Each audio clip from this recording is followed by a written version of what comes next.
So delighted to have you join us, Darren. Thanks for sort of freeing up a bit of time to have a chat. I know No we had problem at all. you on the program back in 2019, I want to say. Yeah, 2019, yeah. Just before the big old COVID came knocking on everyone's door. Your season got cut short, I want to say. So 2020. So I think I flew home May 2020, like through the first lockdown. Yeah. So yeah, it was cut short. And were you planning on heading up to one of the clubs for the summer season, or were you coming home at the end of May anyway? I was planning. So I did actually I got a job in one of the clubs in Chicago for the summer. Oh, nice.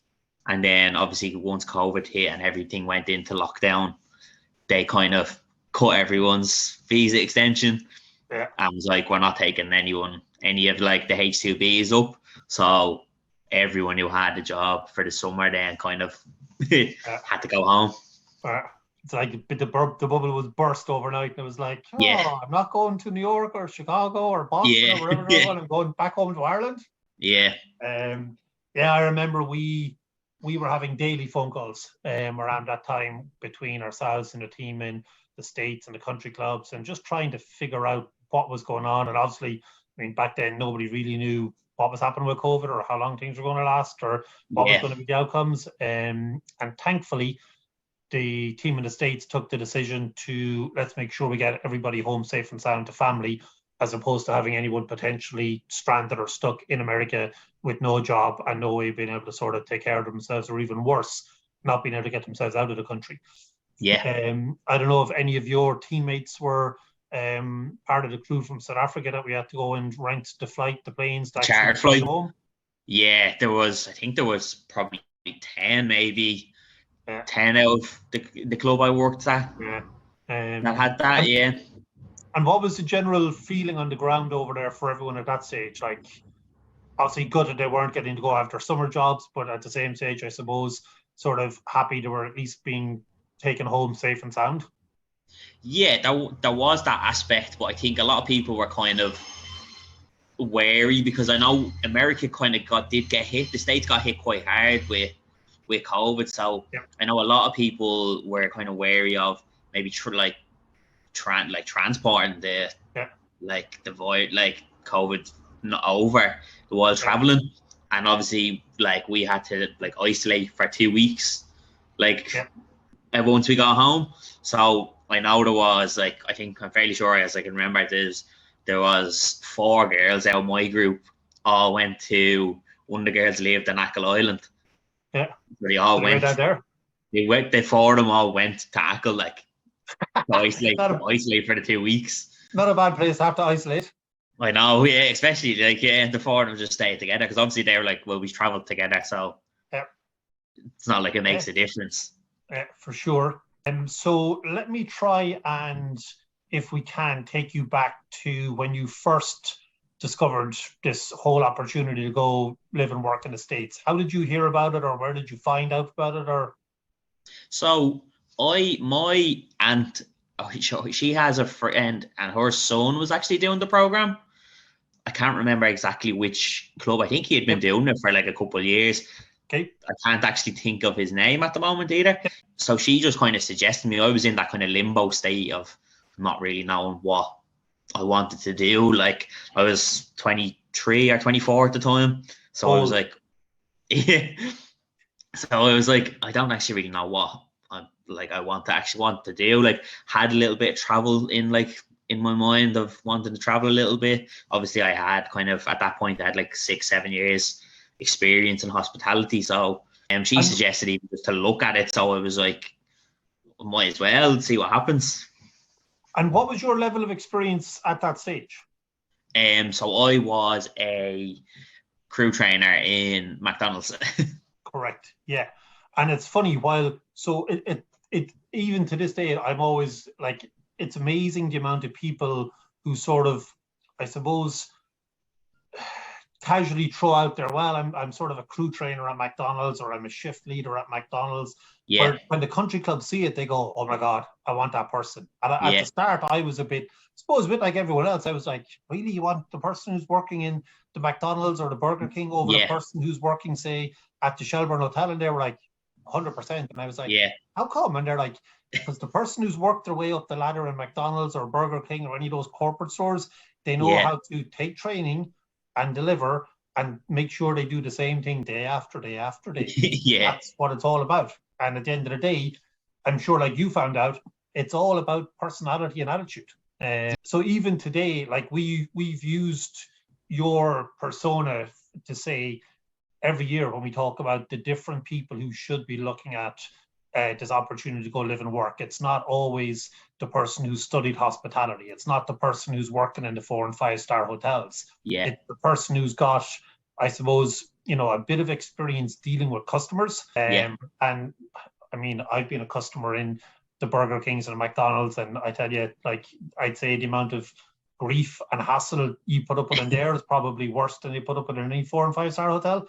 I'd say so, yeah. Like I've been called probably every name you can imagine, like, different people. If you can survive that, and not even so much survive, but if you can climb up the ladder in those organizations, the country clubs love that, because they know it's somebody who knows what it's like to deliver good customer service and to be a good team player. Because at the same stage, I would argue you don't get to climb up the ladder like you did and become a crew trainer if you're not a good team member, because they'll just give it to somebody else, or they'll just replace you with another person who's coming in through the door. Yeah.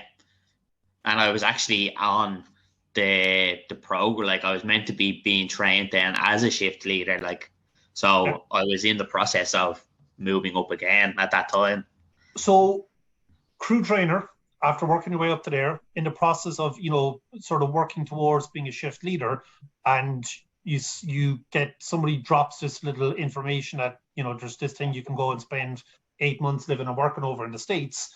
And I'm sure, as you said, because it was a family member who told you, it initially eliminates the "it's too good to be true, it's a scam," which is what we get all the time from people. And I always try to say to people, you won't think it's a scam once you're over there actually working and you realize how hard the work is and how demanding these members are. You'll very quickly understand why you're getting all the perks and the benefits you get.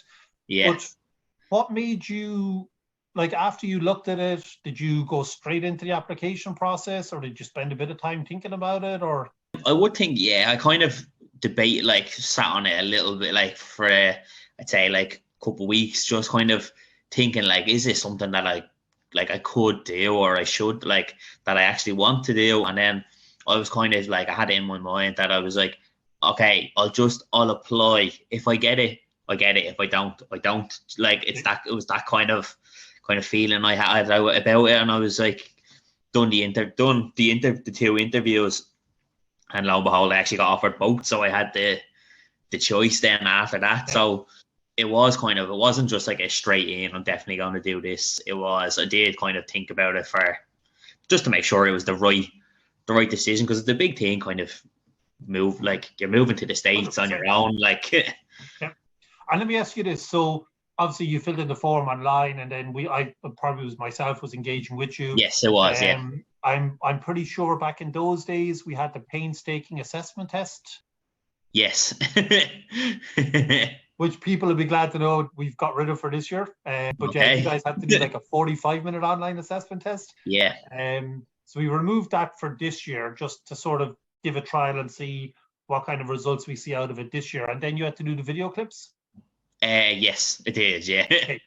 So let me ask you this question: was it worth it? Was it worth filling in the proper resume? Was it worth doing the assessment test? Was it worth having to record yourself, probably like me, 10 or 12 times before you were happy with the video clips, and going through the interviews and securing the police clearances and the medicals and the visas and the flights?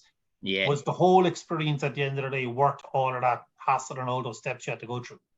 I think so. Yeah. Like, it is a long process. Like, it does take its time, but I did find it kind of rewarding. Like, it did teach me a lot over there, and kind of taught me a lot about myself, probably more than anything else. Yeah, there is, like, as you said, there's the visa process, there's the you have to get your Garda clearance, like application form, the videos, which the videos were probably the most difficult because it's like you know what you want to say, but then as soon as you start recording, you can't get the words out. So yeah, like you said, yeah, I think I recorded every video 5-6 times. and I think back in those days, I actually had recorded videos asking you the questions, I think, or else it was the year after. And I remember I would joke and I would laugh because, I mean, it took me 25 takes for each one. And like, I mean, a year later, I was looking at some of the bloopers and like, I'd be so far out next to you, like, oh, I have to start all over again. I would say the video clips seem to be the most daunting for people. Yeah.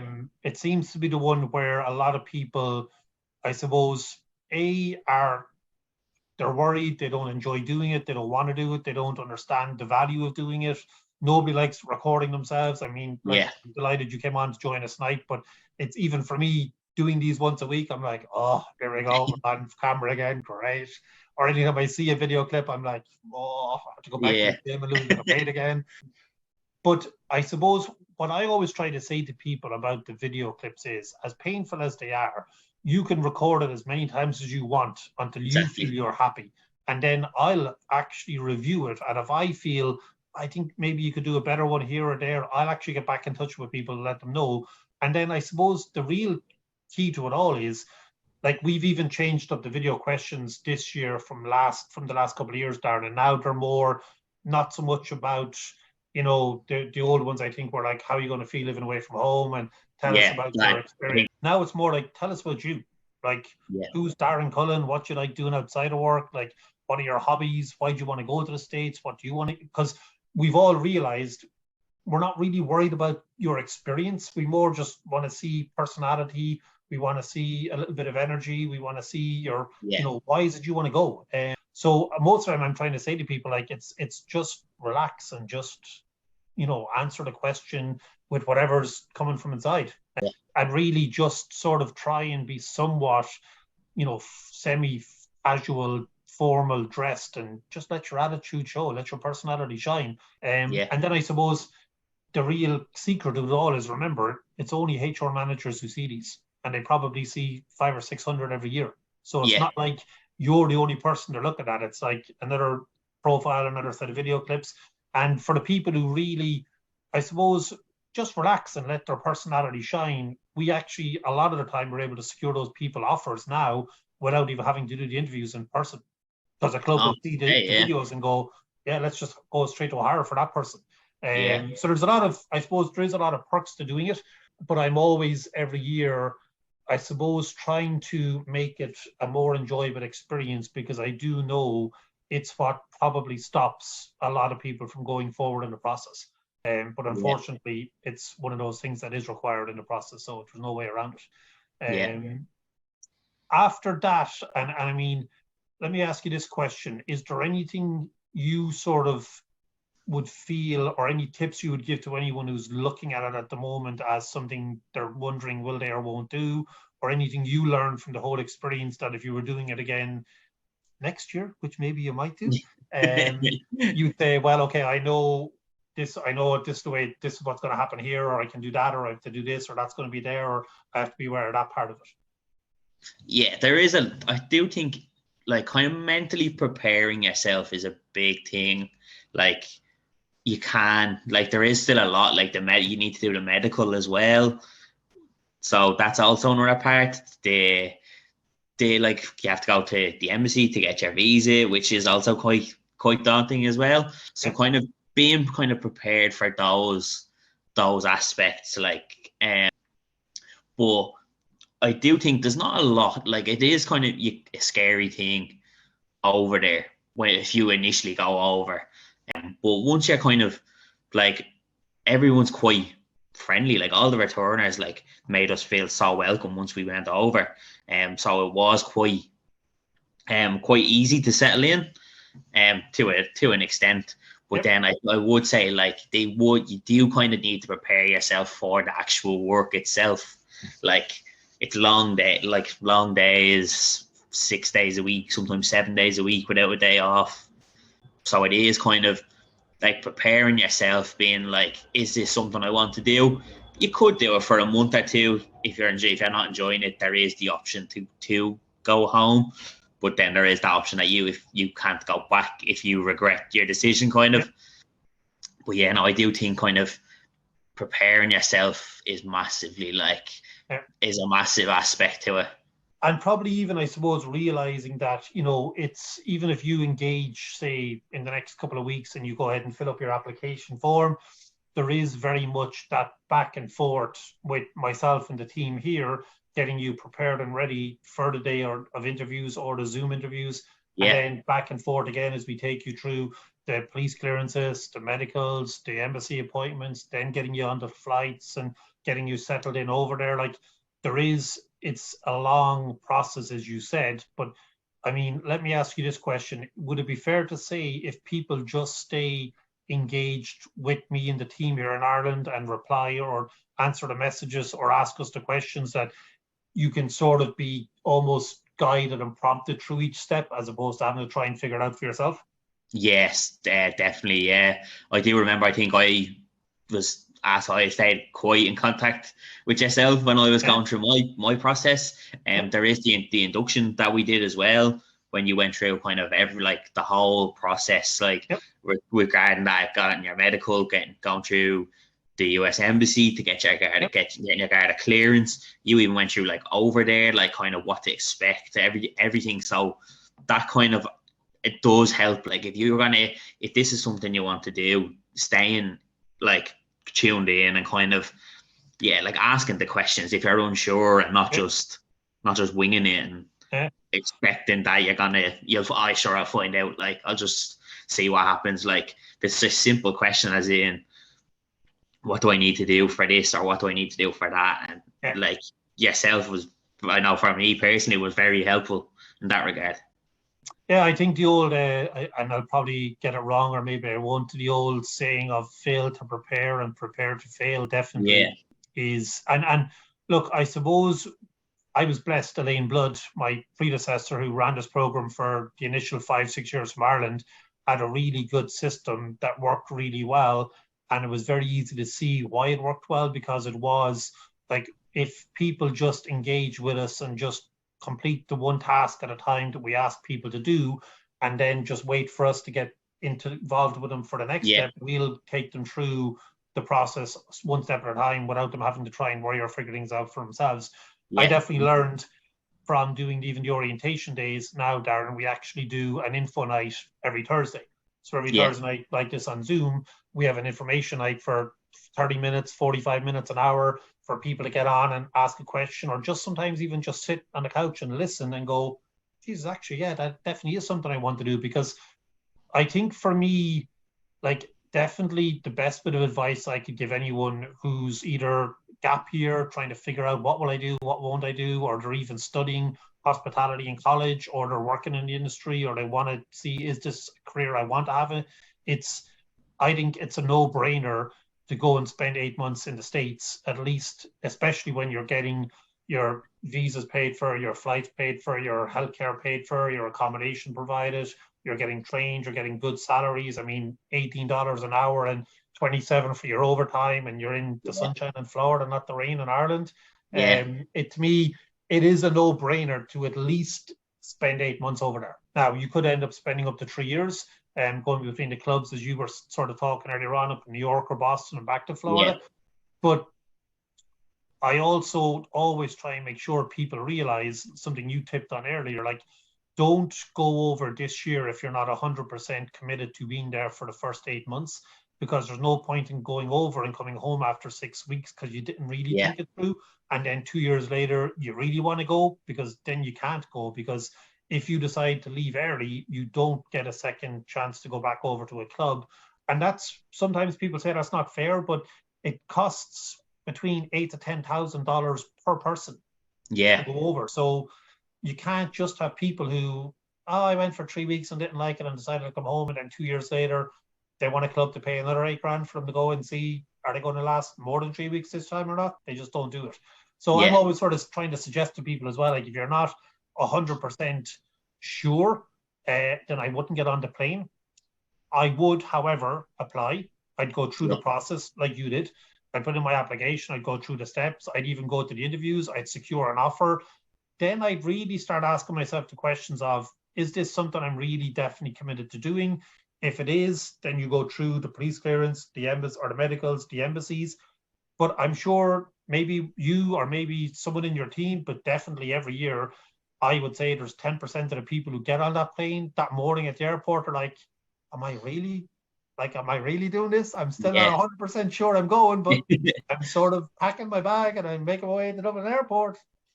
I guess I'm out of here. And it's sort of like right up until the time your ticket is bought for by the club, there's no problems in the world saying, no, this isn't for me right now, because so long as somebody doesn't get on the plane, the visa doesn't get used and we can reuse the visa for somebody else. And then it's really no harm, no foul. Okay, it's a lot of my time and energy and a lot of, resources put into getting somebody to that stage. So it's a bit frustrating, but at least we haven't lost the visa and we haven't wasted plane tickets for someone to come home after 2-3 weeks.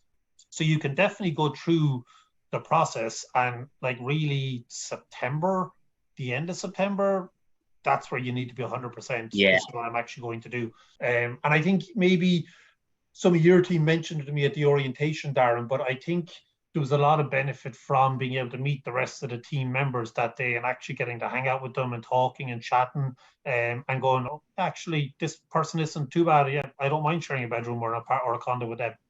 Yeah, I do think the orientation was, I think, a massive help to, I'd say, everyone that kind of was there. Like, because even so, it like not only was it all like very like informative from you going through kind of the whole process, but even after, like as the group of us that were going over all like as brand new going over, like sure we all sat and had a drink after, like and just chatted, getting to know each other, like so.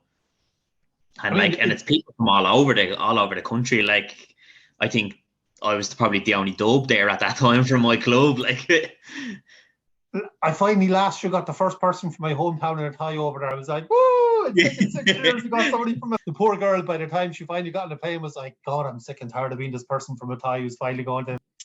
Let me ask you this question, and something you just touched on there that for me I think is again another huge piece of this, because I understand. Like, there's a lot of people who will go for the 8 months and they're never going to have a career in hospitality. I'm like, that's like no problems in the world. I'm glad you got the experience. You got to see what it's about, because it's a different industry than the industry we are sort of familiar with here in Ireland. I would say it's a much more professionally run and operated industry. Yeah, definitely. It's not so much about it being at such higher standards. It's just they truly value the team member, and they really, I think, set people up for success and really give them all the training and tools to be not just able to do the job, but comfortable and confident doing the job. And I think it's something like every year I wish it's the one thing we could get the industry in Ireland to really, really invest that time and energy into making every new person who joins them feel valued and part of something, not just another new person who's coming in the door and doesn't really know where things are. But all of that aside, how important is it you get on with the people you're living with and working with? Yeah, I do. It is kind of massive. Like, yourself, like you're not gonna get on with everyone over there. Like, not everyone's going to be our best friend, but like there's like depending on the club and like how many people are together. I think there was 30 like in the complex that I lived in. Like you see everyone like the same 30 people day in, day out, all day, every day. Like you go to work, you wake up in the morning, you go to work together, you come back, it is good. Like there is the people you kind of wouldn't be that close with, but there is the people that you are quite close with, like over there. And I do think it just makes it more enjoyable. Like it does make it more enjoyable experience over there for everyone. I think if you kind of, I wouldn't even say needing to get on, but if you just get to know who you're living with, like like my roommate was from Cork at the time, like when I was over there, and we were kind of lucky enough that we didn't have to share a room. We shared an apartment. Yeah. So both of us had our own kind of separate room, Nice. which was nice. So it did, like, we didn't see each other kind of as much like when we were in the apartment together, because we were in our own separate rooms. But like we got on, like I had a group kind of over there of 5-6 people that I was actually really close with, like, and we kind of did a lot. We did a lot together, spent a lot of time together. So yeah, and it is a big thing, I think. And it's funny, it's one of the other things that we sort of have tried to work hard on even since the 2019 season is we now use Slack quite a lot. I'm not too sure if we're using it back then. Yeah, we did, yeah. And then we have the club channels, so we make sure we sort of once a week when we finish up our little Zoom at night, we then try and get people into the club channels so they can all chat and talk to each other. And again, it's like it's just spending that 15, 20, 30 minutes once a week to get to know the person, as you said, that you're going to be seeing morning, noon, and night for 8 months. So, and you're not going to like them all, but you might as well at least put the best foot forward to try and engage and be liked by the other people who you're going to be living and working with. Yeah, exactly. I think, you make the most kind of out of it yourself. Like if you kind of stay away from everyone and don't kind of make the effort, it's not going to be the most enjoyable experience for you. Yeah, and it's interesting. It's when it's funny you were saying like you sort of go to work in the morning with them, you come home and you see them in the afternoon. There's a bit of the same. Like you go to the club in the morning and you see the same people you saw yesterday that you'll see tomorrow, that you'll see the next day. I think it's the other part of it that's. I think at times people don't understand and realize like these are, say, privately owned country clubs that are sort of behind these, gated access to get in and out. But the customers that you're serving are the people who own the club who live there for 8 months of the year. And you don't see a random stranger walking in who doesn't know you or doesn't know how the club operates or what's on the menus. It's all up there's Mr. and Mrs. McNamara again. Exactly. Let me ask you this question. How did you find the members in general? Like, obviously, they're very demanding. They know what they like. They know what they want. They know how they want things made or served or presented or given to them. But in general, like, were they keen and interested to get to know who people were, to get to know the team, to find out a little bit about people? Were they warm and welcoming, or was it very much you're here to do a job first and just get on with doing the job?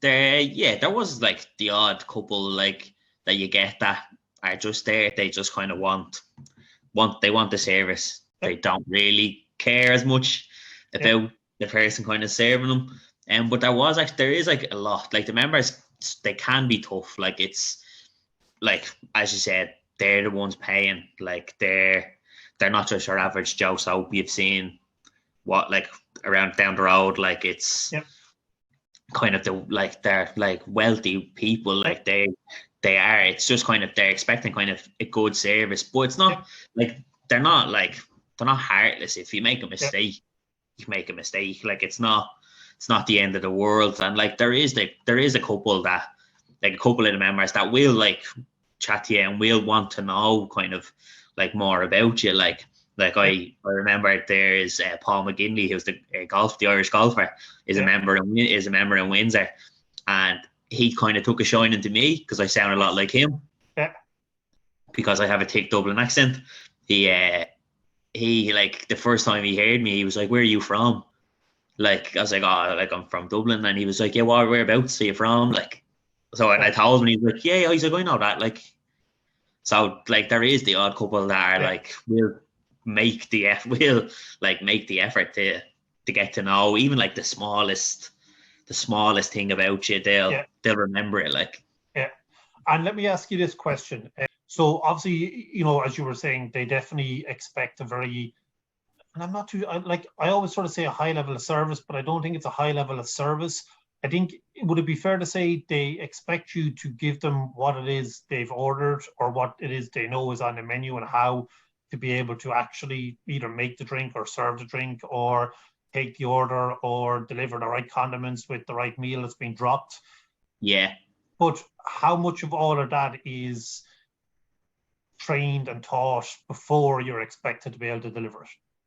Yeah, there is like there's a lot of training, and like me personally, like I'm not from if like a fine dining like background, so like I'm from a fast food kind of hospitality background, so there is a lot kind of like I think we had like 3 or 4 weeks of training before you're kind of thrown in at the tables, like, but I do think there's a lot kind of training going into it. So even like myself personally, I didn't actually serve customers because I didn't have that level of experience. So you I kind of was an assistant server.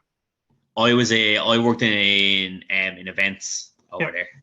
So I was kind of in like a separate team nearly, just like there was me and one other guy in the events team. But then in the evenings we would help in the restaurants, and I was actually a food runner because I don't have the experience to serve, and they kind of didn't necessarily need me to serve. So that was comfortable. That I was happy to do, like to be a food runner, like, and I was trained with that as well. So it's not you're not kind of just thrown in the deep end and seeing if you sink or swim, like. So let me ask you a question now. So obviously you had the experience over there, and there's no right or wrong answer to this. I'm just curious from your point of view. Who would you say plays the most important role within a restaurant on a busy night? Is it the hostess? Is it the server? Is it the expo? That's it. Depends. I'd say it depends on who you ask. Because well, I'm asking you. Who would you think? I would say it's probably the expo, because, like, if you're sending the wrong food to the wrong table, it's not going to be the hostess's fault. It's gone to the wrong table. It's not going to be the server's fault. It's gone to the wrong table. but it definitely affects the hostesses and it affects the server. The guest is pissed that he's got the wrong order, or he didn't get his garlic aioli with his fries, and he's with everyone.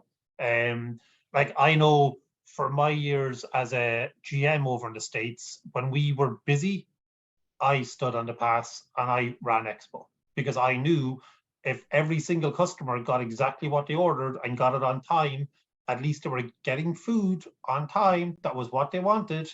That's half the battle done. All the other little things we could figure out, or we could put. If a customer came in and they were waiting for a table too long, or they didn't get the right drink, and all of a sudden they didn't get, say, the meal they ordered, or it was cooked the wrong way, or the side was wrong, it was like, oh, hell, it just broke. So for me, it was always like, expo was, where you won or lost your dinner service. They're all very important roles. And I think what's great about the US system is they all interlock and work together to make sure the guest has a great experience. But I definitely do think that expo role is probably the real cog in the wheel on a busy service period.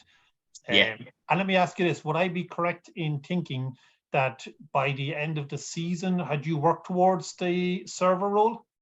I was a little bit, like, I was like, during the quiet periods, I was kind of trying to find out a little bit more of kind of how to do it. And even though you unfortunately didn't get to go to your club up in Chicago because COVID knocked it all in the head, we had to send everyone home. Did you get an invite the following season to go back to Florida, back to Windsor as a server?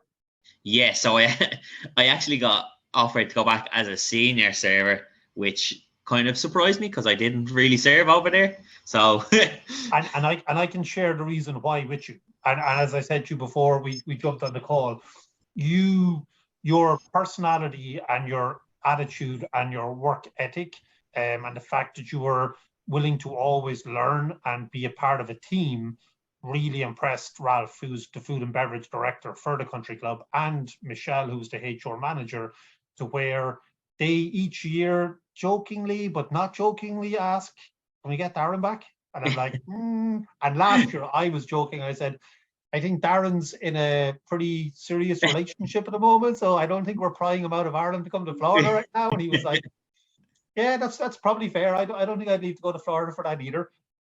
So for me, like you're one of the success stories, Darren, that I share with people when we talk about what somebody who maybe even today is working in their local hotel or in their local restaurant can benefit from going to the States, because I definitely think the training and the experience and that sort of that hands-on daily mentoring you get from the management over there is probably the one thing I wish we brought back into the Irish industry that Yeah, definitely was there when I started in the 90s, when your restaurant manager was on the floor and was whispering little tips into your ear as to how to do your job all night long.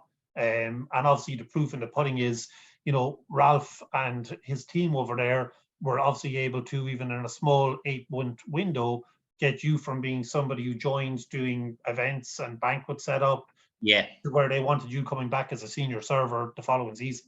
Like, that's pretty impressive. So hats yeah, off. yeah. That didn't actually.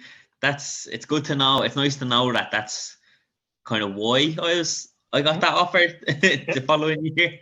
Like, so Darren, like the country clubs will all say the same thing. It's not rocket science. Like Yeah, we're looking for people who want to serve food and drink predominantly, or take reservations and seat people in restaurants. The culinary end of it, yes, there's definitely, you need to yeah, have some skill sets for the culinary side of it. But for the front of house, it's not a slight, but it's not rocket science. yeah, It's something you can teach anybody who wants to learn, but they have to want to learn, and they have to, more importantly, have that, I suppose, that fire inside them that they actually want to make sure the guest has a good experience. Because I think, even for me, when I was coming up through the ranks in the hotel industry, if you wanted to look after the guest and you almost sort of looked at the guest as if this was, say, for me, I used to always say, pretend they're my parents. Like, I'm going to make sure they have a good experience. Even yeah, if I don't really know what I'm doing, I'm going to make sure they have a good experience, because I'm going to kill them with my attitude and my personality and my sort of desire to want to look after them and do whatever it takes to make them have a great experience. yeah. And it's, for me, I think it's that level of training that the clubs give to people over there is probably the real value in it. For anyone who definitely sort of is potentially wondering should they go into hospitality or not. I don't want to hold you too much longer, because obviously I know you're doing me a favor to jump on here and have a chat. But let me ask you this last question if I can. Yeah. What would be the couple of sort of nuggets of gold you would give to, say, a younger brother or sister, if you had one, who was potentially, will I, won't I don't know, I'm not too sure. What would your advice to them be? I would say kind of like if you're on the fence a little bit, just like go for it. Just like try and just experience, even if it's not your, if you don't want to go into hospitality, like you said, you don't have to, but it is a good experience over there. Like there's a lot you do get, like if you, like you said, like you're getting flights paid for, accommodation sorted, like you're getting all these little things, like you do get like the extras. Like we got a trip to Universal, like a free trip to Universal Studios in Orlando, like Yeah, you get kind of, it's just a great experience. I think at the start it's tough, like it can be a lot, like physically, mentally, whatever, like, but it is a great experience over there. I would say just like if you're kind of like me, I would have said I'm a kind of an introvert a little bit, like, and if I brought me out of my shell kind of massively, like, so I would just say like just like go for it. Like if you apply, if you get it, happy days. If you don't, it's not the end of the world. Like yeah, you can always apply again the following yeah, year and just kind of embrace it. Like they're going over there, you're meeting like new people from like all around the world. Like I yeah, lived with South Africans and Italians and people from Portugal. Like so you see a lot of different things. You see a lot of different people. You kind of make a lot of new friends that do kind of, you will stay in touch with, like the odd few, but it is just yeah, like, I think a very good experience to kind of even just try. For like myself, I only done a year and it was cut short, like yeah. but I think it is just a good experience to kind of get out there. And let me ask you a question. So if it hadn't been cut short, do you think obviously you would have loved Chicago because it would have been a new Yeah, experience. It would have been the summertime. It's like I've lived in Chicago. It's amazing in the summertime. You probably would have ended up back in Windsor for a second season. yeah. I would have gone back then So the so following. for Oh man, somebody who was like, I don't think I'm not sure if I want to do this. If COVID hadn't come knocking on our door, you probably would have spent 2, possibly even up to 3 years over in the yeah. States working in these I country think clubs. so, yeah. Probably would actually, yeah.